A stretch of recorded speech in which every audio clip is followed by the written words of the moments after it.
نحمده ونصلي على رسوله الكريم أما بعد قال النبي صلى الله عليه وسلم خيركم من تعلم القرآن وعلمه. میرے محترم بھائیوں اور عزیز ساتھیوں، جیسا کہ آپ کے سامنے علم کے فضائل پر آپ کے امام صاحب نے بہت سی باتیں آپ کو بتائی ہیں کہ یقیناً سچ باتیں ہیں، حق باتیں ہیں، کیونکہ جو علم حاصل ہوتا ہے وہ مجاہدے سے حاصل ہوتا ہے، محنت سے حاصل ہوتا ہے. محنت کے بغیر علم حاصل نہیں ہوتا. ایک واقعہ مجھے بھی یاد آ رہا ہے علم کے مجاہدے پر کہ حضرت مولانا عبد القادر رائے پوری رحمۃ اللہ علیہ جو اپنے وقت کے شیخ طریقت تھے اور ان سے بڑے بڑے علماء جڑے ہوئے تھے اور انٹرنیشنل لیول کے عالم، پورے دنیا کے مشہور عالم حضرت مولانا سید ابو الحسن علی الحسنی الندوی رحمۃ اللہ علیہ بھی ان سے جڑے ہوئے تھے اور ان کے ہاتھ پر انہوں نے بیعت کیا تھا. حضرت مولانا عبد القادر رائے پوری رحمۃ اللہ علیہ جب دارالعلوم دیوبند میں داخلہ لینے کے لیے گئے ہیں تو دارالعلوم دیوبند کے جو انتظامیہ تھی انہوں نے کہا اب داخلے بند ہو گئے ہیں، لہٰذا اب آپ کا داخلہ یہاں پر نہیں ہو سکتا. لیکن ان کو علم حاصل کرنا تھا، وہ اپنے گھر کو چھوڑ کر نکل چکے تھے. انہوں نے کہا حضرت کیا بات ہے، کس وجہ سے میرا داخلہ نہیں ہو پا رہا؟ تو اس وقت دارالعلوم دیوبند میں اتنا بڑا نظام تو تھا نہیں جتنا بڑا نظام اس وقت ہے، اور مطبخ کا کھانے کا کوئی انتظام نہیں تھا. تو وہاں کی انتظامیہ نے کہا کہ جتنے بھی ہم اتنے طلباء کا داخلہ لیتے ہیں جتنے طلباء یہاں پر یا محلے والے جن کا کھانا اٹھا سکیں، کھانا خرچ لے سکیں. کل ملا کے بات یہ تھی کہ طلباء کا جو کھانا ہوتا تھا وہ محلے والوں کی طرف سے آتا تھا. جتنے محلے والے ہوتے تھے کھانا فکس ہو جاتا تھا، داخلے بند کر دیے جاتے. تو حضرت نے کہا کہ اچھا یہ بات ہے. انہوں نے کہا کہ اگر آپ میرا داخلہ لے لیجیے اور کھانے کی ذمہ داری نہ لیجیے، یعنی میرا کھانا نہ مانگے، باقی مجھے علم حاصل کرنے کی اجازت دے دیجیے، یہاں پہ استفادہ کرنے کی اجازت دے دیجیے. تو وہاں کے انتظامیہ نے ان کو اجازت دے دی.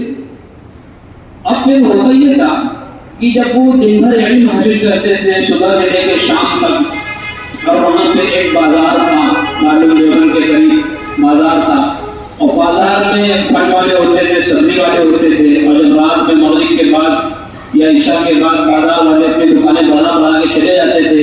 وہاں پہ بازار میں چھلکے ہوتے تھے، پھلوں کے چھلکے ہوتے تھے، سبزیوں کے چھلکے ہوتے تھے، پتے ہوتے تھے. تو حضرت مولانا عبد القادر رائے پوری رات کے اندھیرے میں جاتے تھے، ان پھلوں کے چھلکوں کو اٹھاتے تھے، پھر ان کو لے کر آتے تھے اپنے کمرے میں، اپنے جو ہے دارالاقامت وہاں لے کر آتے تھے، پھر اس کو دھوتے تھے اور پھر وہ چھلکوں سے اپنا پیٹ بھرتے تھے. ایسی حالت میں انہوں نے علم حاصل کیا. اس کو کہتے ہیں مجاہدہ، محنت. چھلکا کھا کر پورا سال انہوں نے، پورا سال، ایک دو مہینہ نہیں، پورا سال انہوں نے چھلکے کھا کر اپنا گزر بسر کیا اور علم حاصل کیا. تب جا کے اتنے بڑے اللہ والے بنے کہ وقت کے بڑے بڑے علماء ان سے جڑے ہوئے تھے، ان کے پاس آتے تھے، ان کو اپنا حضرت مانتے تھے. ایک واقعہ اور یاد آ رہا ہے، شاید کہ یہی کا ہے عبد القادر رحمۃ اللہ علیہ کا، کہ کیا مجاہدہ اس کو کہتے ہیں، یہ بتانے کی کوشش کر رہا ہوں. فرماتے ہیں حضرت کہ میرے پاس بہت سے حضرات کے خطوط آتے تھے، رشتہ داروں کے، گھر والوں کے. تو پورے سال کے خطوط کو میں جمع کر لیا کرتا تھا، اپنے پاس جمع کر لیا کر مٹکے میں جمع کر لیتا تھا، کیونکہ وہ یہ سوچتے تھے کہ اگر میں یہ خط کو کھول کے دیکھوں گا، کوئی غم والا خط ہوگا تو دل دکھے گا، گھر جانے کا من کرے گا. اگر کوئی خوشی والا خط ہوگا تب بھی گھر جانے کا من کرے گا کہ فلاں کی شادی ہے یا فلاں کے یہاں بیٹا پیدا ہوا ہے، بیٹی پیدا ہوئی ہے، گھر جانے کا من کرے گا. کیونکہ بھائی دارالاقامہ میں رہنا، علم حاصل کرنا بڑے مجاہدے کی بات ہے. جو لوگ وہاں پر رہتے ہیں وہی لوگ جانتے ہیں. فرماتے ہیں کہ میں تمام خطوط کو جمع کر لیا کرتا تھا، اور جب سال کے آخر میں جب چھٹی ہوتی تھی دارالعلوم دیوبند سے تو میں ان خطوط کو کھولتا تھا اور پھر دیکھتا تھا کہ اگر کوئی غم والا خطوط ہوتا تھا تو ان کو ایک لائن میں لکھتا تھا، اور کوئی خوشی والا خطوط ہوتے تھے اس کو ایک لائن میں لکھتا تھا، اور جب میں گھر جاتا تھا کسی کے یہاں کسی کا انتقال ہو گیا ہے تو اس کی جو ہے کیا تعزیت کرتا تھا، ان کی تعزیت کرتا تھا، ان کے پاس ملاقات کرتا تھا. تو لوگ ہوتا کیا تھا جب اس طرح سے ملاقاتیں کرتے تھے تو لوگ ان کو دیکھ کے جو ہے وہ ہوتے تھے کہ پورا سال ہو گیا انتقال ہوئے ابھی تک یاد رکھیں. تو اس سے کیا ہوتا تھا لوگ ان سے خوش ہو جاتے تھے کہ یار بہت اچھا آدمی ہے ابھی تک یاد رکھے ہوئے. اگر کوئی خوشی والی بات ہوتی تھی تو لوگوں کو جو ہے خوشخبری سناتے تھے، ماشاءاللہ آپ کا بیٹا پیدا ہوا ہے، اللہ تعالیٰ اس کو نیک صالح اولاد بنائے. تو اس طرح دعائیں دیتے تھے، لوگ خوش ہوتے تھے ان سے.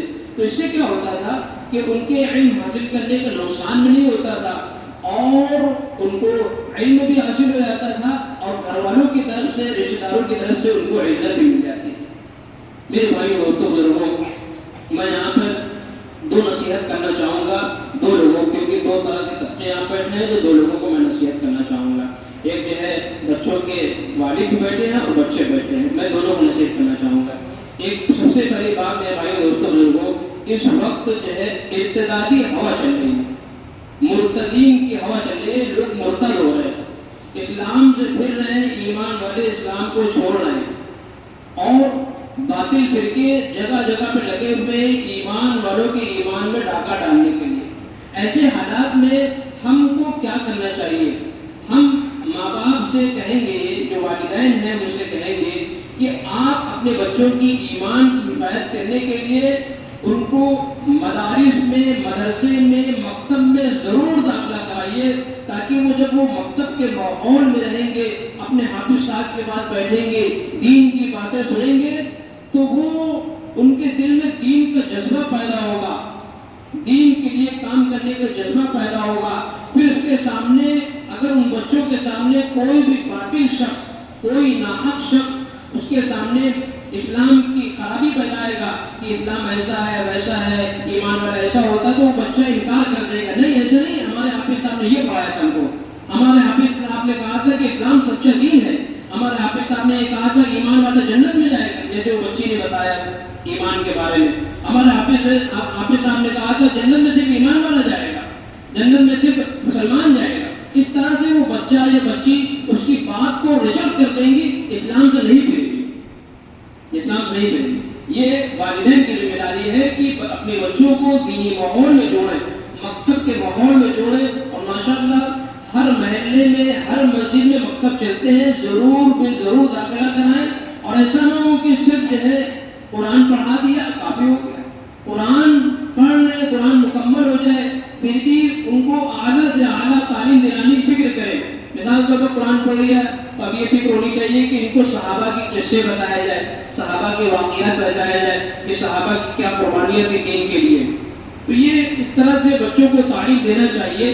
آج کل ماں باپ کی بڑی کوتاہیاں اس میں یہ بھی ہے کہ ماں باپ اپنے بچوں کے ساتھ ٹائم نہیں بتاتے، اپنے بچوں کو ٹائم نہیں دیتے. صبح سے لے کے شام تک تو اپنے کام پہ رہتے ہیں، لیکن جب شام پہ آتے ہیں اپنے بچوں کو بیٹھا کے اپنی خیریت نہیں پوچھتے. میرے بیٹے آج تم نے اسکول میں کیا پڑھا، آج تم نے مکتب میں مدرسے میں کیا پڑھا.